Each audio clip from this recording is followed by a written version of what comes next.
anyone who has researched the New World Order, the last days, or the flood of Noah may be familiar with the claim that Nephilim, or giants, are the result of angels and humans mixing their seeds. And from this group, there are those that put faith in the book of Genesis and the claims from the book of Enoch, or first Enoch.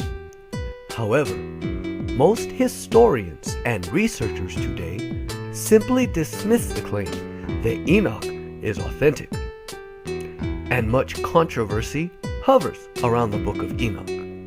Enoch is mentioned by name throughout the Bible, and the book that bears his name was known by the apostles and many of the ancient Christians. Still, the majority of Christians today does not know of or believe that Enoch is an inspired work and unnecessary to understand Scripture.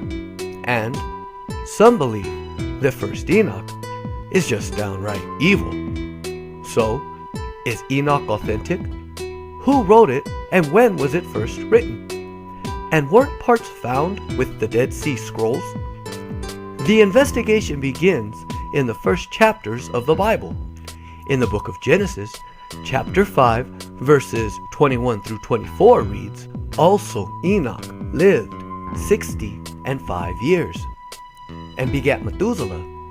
And Enoch walked with God after he begat Methuselah 300 years, and begat sons and daughters. So all of the days of Enoch were 365 years.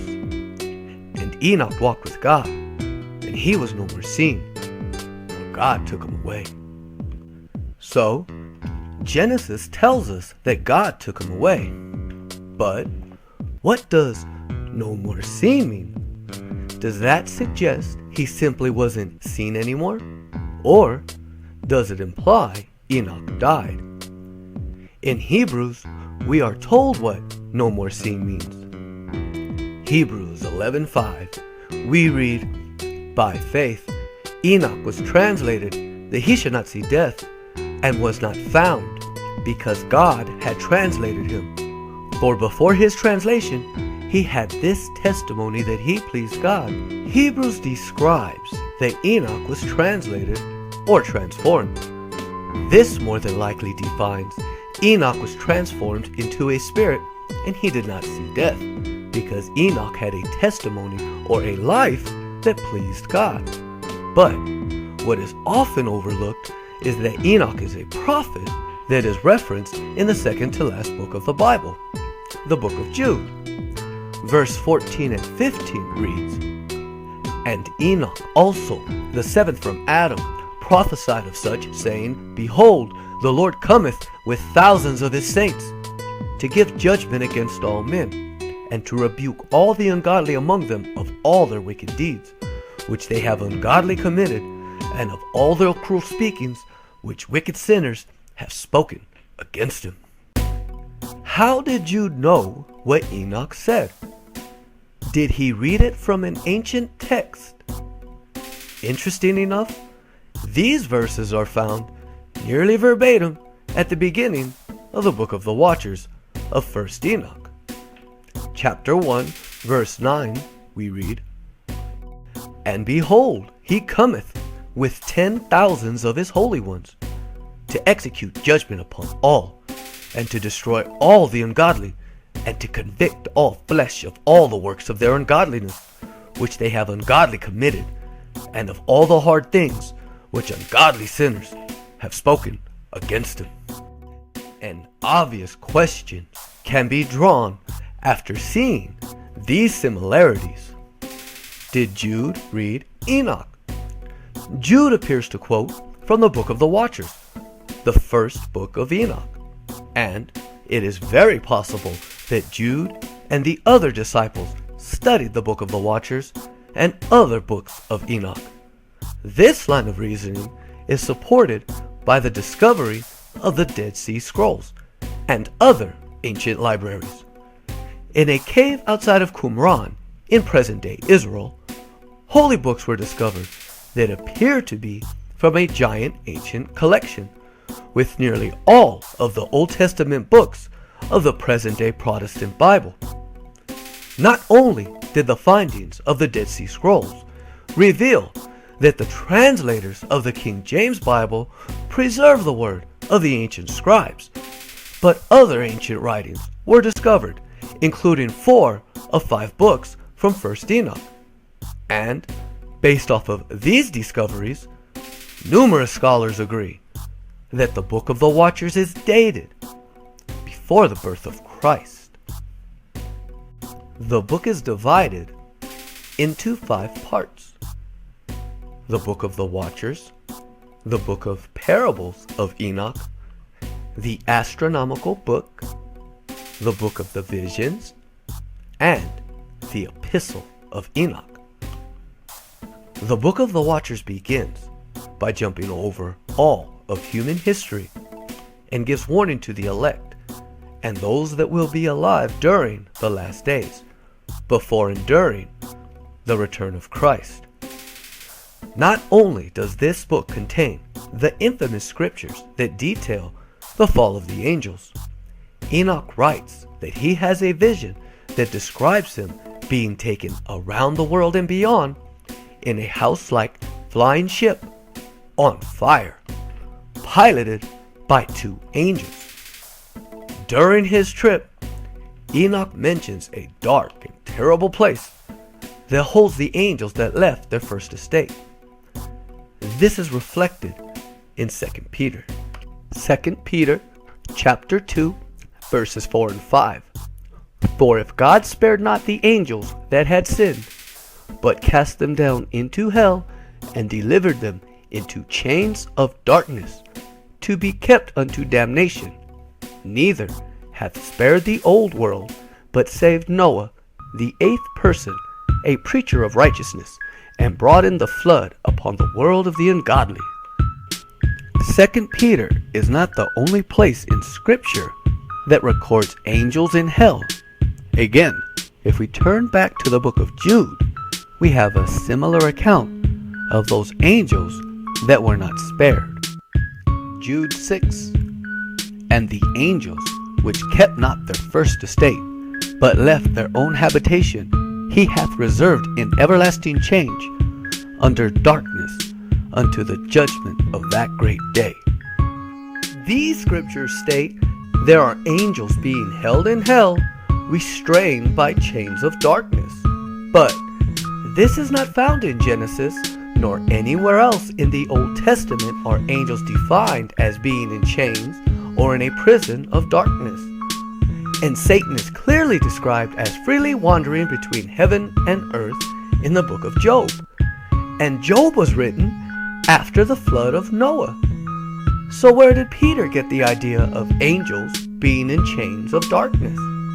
The answer lies in the Book of the Watchers, chapter 10, verses 4 through 5, 11 through 13.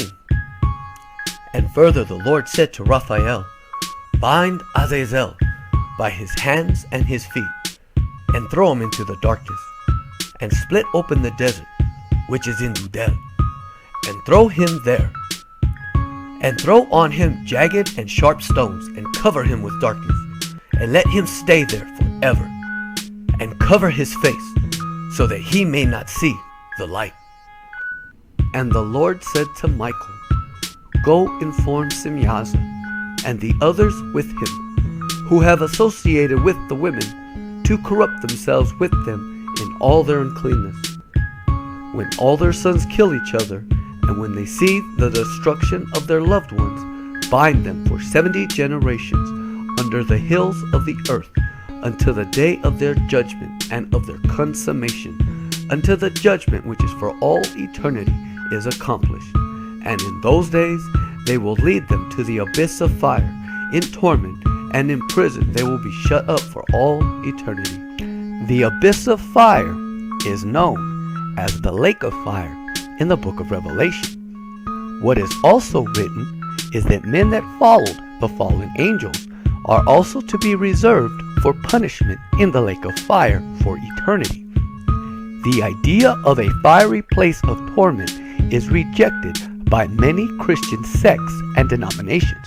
However, the Book of the Watchers clearly describes that hell is a place of darkness and the lake of fire is an eternal fiery prison. One last argument regarding angel hybrid theory: if angels cannot have offspring, why, in the book of Genesis, did God tell the serpent in the garden that he would put enmity between the seed of the serpent, or Satan, and the seed of the woman? The second book, the Book of Parables of Enoch, contains numerous Messiah-like idiomatic texts throughout the dictation, but there contains a contradiction to the story of Noah when compared to the same story that is told in the book of Genesis.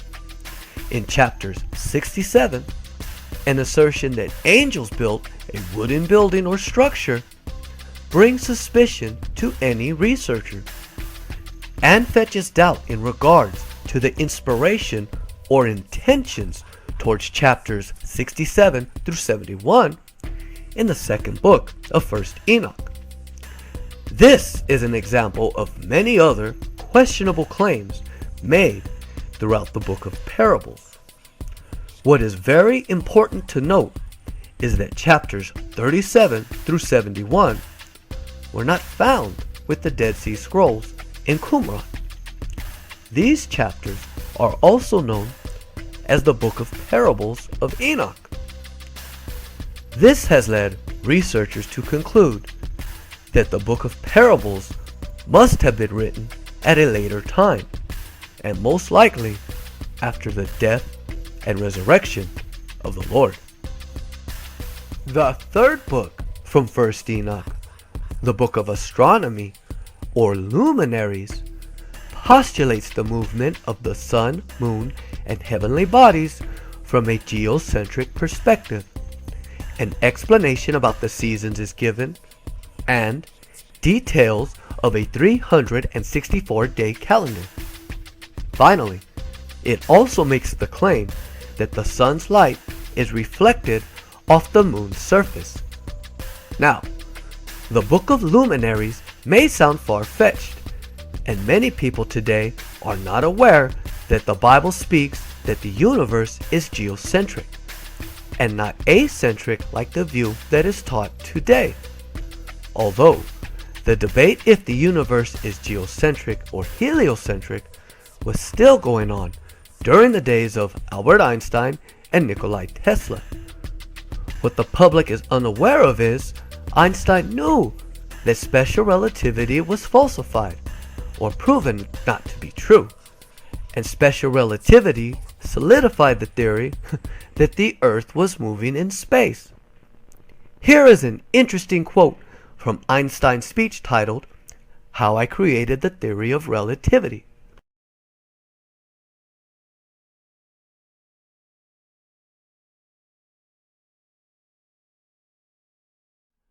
Book 4, The Visions, has two different dreams. One that paints the annihilation of the heaven and earth, which is swallowed up and destroyed by a great abyss. Enoch awakens troubled and goes to his grandfather Mahalalel for comfort.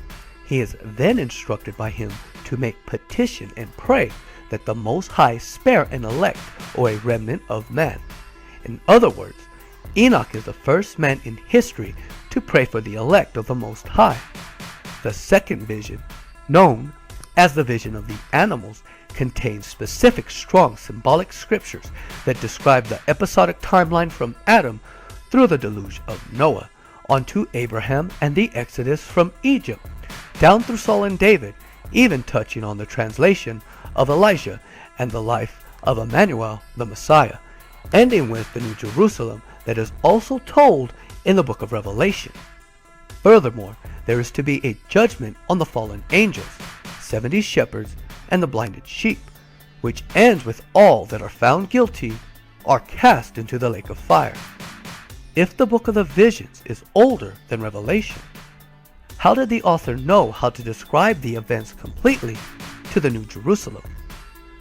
Lastly, fragmental copies of this book were recovered along with the other two discovered books stated earlier. The final manuscript, or the Epistle of Enoch, has large portions of scriptures that are a part of the Dead Sea Scrolls. This book thoroughly details the final days and the second coming of the Messiah. Again, the coming judgment of the fallen angels is described, and a prophecy that interprets 1 week equating to 700 years. At the close of each week, one of the more notable biblical characters is revealed, or a known event that has passed or is to come. For instance, Enoch begins by stating that he was born in the first week, when righteousness was still in the earth. After that week, a second week will manifest a generation of wicked men, and at its end, one man will be saved from the first destruction. At the close of the third week, a man was to be selected, and his seed will be the chosen race. Noah is the man that is saved from the flood or the first destruction, and Abraham is the chosen man whose seed was selected to be the chosen race. 10 weeks detail 10 different sequences, ending with the Great Judgment.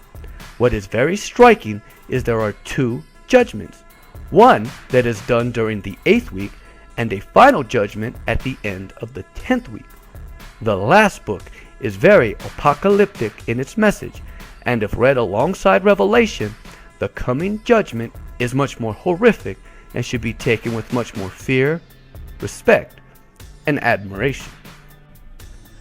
First Enoch is a witness to a very disturbing event that is questioned by every theologian and serious student of the Bible.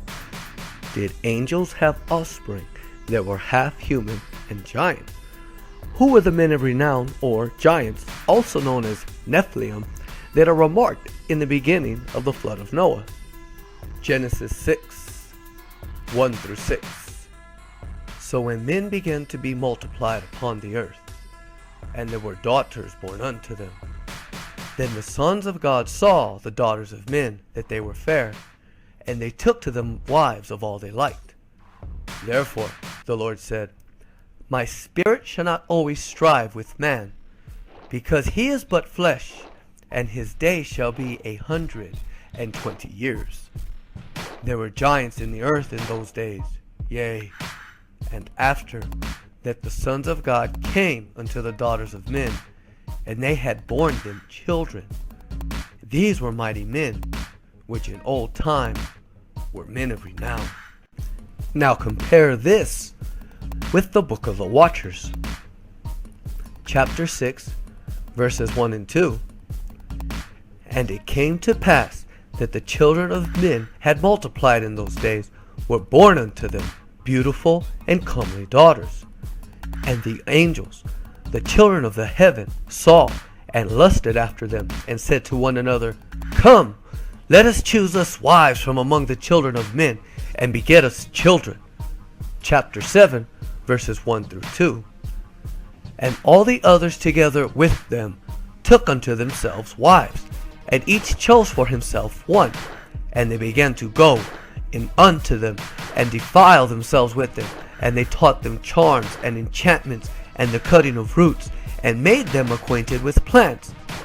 And they became pregnant, and they bare great giants.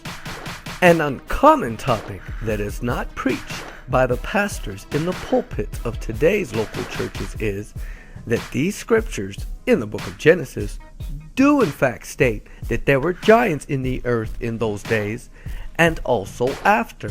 So it may be asked, if the giants are or were real, shouldn't there be a little proof? Surprisingly, there is. Legends from around the ancient world, including Africa, Asia, Europe, and the Americas, all have similar stories of giants terrifying man. It is even claimed that the English word berserk may have originated after a race of giants from Northern Europe. Other claims, such as the Montagnous people from North America, speak of a race of giants pre-Diluvian or before the flood that were wicked in nature. This matches with the account that is found in Genesis and also, according to the book of Enoch, centuries after the forming of the heaven and earth, man had veered into vile and wicked ways, only doing what was right in man's own eyes. Not only do we have countless stories of cannibalistic giants haunting man, the remains of giant humans have also been discovered all over the world. Why has the public not been taught of such discoveries? Human origins are understood that ancient man was smaller in both reasoning and size. This evidence would simply smash the naturalistic perspective of Darwinian evolution. However, much evidence still remains. Here we're going into the Wits Medical School. We're going to look at the bones of a giant that were found in the 1960s in Namibia. This is my old university where I graduated from. How about that? That is a femur, and it's from Bergarcus in the Atabi Mountains of northern Namibia. We don't know exactly how old it is, but in my experience, having traveled through museums around the world, I have never seen a human femur this big. If you have an explanation as to why one individual should have such a large femur, I'd be interested. Yes, because he was a giant. Yeah, look for comparison. Oh my god. Gosh. No, that's chalk and cheese. I must get you the other one. Corresponding. so. I mean, it's like twice the size. Oh, it's more. Yeah, It's more than twice the size. Unfortunately, I don't seem to have the other side. Because you know, all of humankind from Scandinavia down to tip of South America Wow. have stories of giants. Well, that's still the wrong side. It's, so is this the right side that we're looking at? We're looking at the other side. The other side, okay. I haven't been able to find a counterpart. But yes, you can see the femoral head is so much. So I mean, essentially, if one had to just take a wild guess, you could say this thing is twice the size of a human. I would say 4 times. I mean, three times. would I be completely out of line? I would say 3 times. Not only are giants introduced in Genesis and the Book of the Watchers, the Book of Numbers draws a giant comparison, Numbers 13:33. And there we saw the giants, the sons of Enoch, which come of the giants, and we were in our own sight as grasshoppers, and so we were in their sight. This report emphasizes the size of grasshoppers to a man, drawing a comparative size to the spies when they compared themselves to the giants they saw, suggests the giants that wandered the promised land were large enough to step on and crush the Israelites as one would a grasshopper, and proposes a foot size of the giant to exceed a couple of meters, or around 4.5 to 7 feet in length. Is there any evidence found to date that supports a claim of this enormous magnitude? There is a fossilized footprint in South Africa, known as the footprint of God, that may be a rock-solid piece of evidence that supports the claim that perhaps there were giants of sizable stature that once wandered the earth. We are at the famous site of the giant footprint. Now, this is one of the greatest examples of an ancient footprint, a giant footprint about 4 feet high in rough granite. It's between 200 million and 3 billion years old. That's what geologists plates and the movements have actually pushed it up at the apex of this little outcrop. It's quite spectacular, so just walk with me and I'll show you.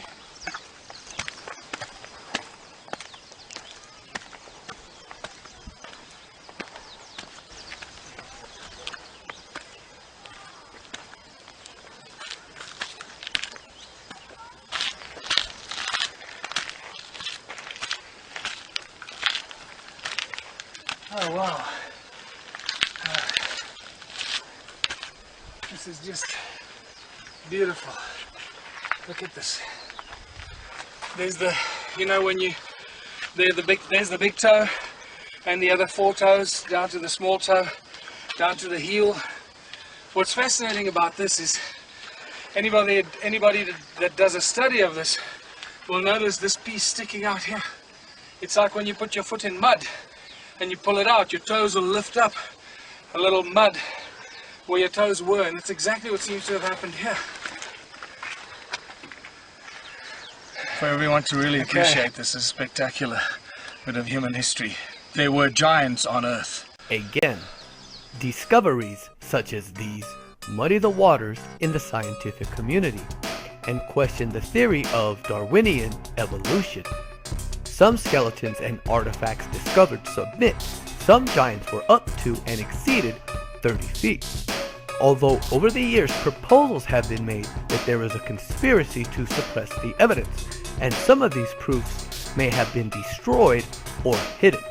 However, a small amount of artifacts have made their way into scientific hands which support the claims of intelligent design that both ancient alien theorists and biblical creationists and scholars are familiar with. Still, the majority of scientists and historians dismiss such extravagant declarations, and the consensus of believers in the hybrid theory accept as true that giants did not exceed 15 feet. In any case, giant human remnants are a real phenomenon that plague the fossil record. As fascinating as this may sound to some, the validity of Enoch is questionable, and different parts of the book do appear to be material that was added at a later time. And as pointed out previously, the second book was not found in the caves of Qumran. Finally, it is important to address that plenty of people believe that the written testimony of Enoch is demonic in nature and a part of Enochian magic. Enochian magic uses the practice of summoning, talking with, or becoming possessed by angels or unclean spirits. However, this action is not encouraged in 1st Enoch, nor was this the original purpose of the book. Enochian magic was created by mystic practitioner John Dee around the 16th century, well over a millennia after the oldest known copy of 1st Enoch is known to exist. Once again, the book itself does not make any discussion of summoning spirits, nor should this be practiced. It is forbidden in scripture and may have severe consequences. Still, the Book of Enoch will more than likely continue to be proclaimed as a book of the occult until the return of the Son of Man.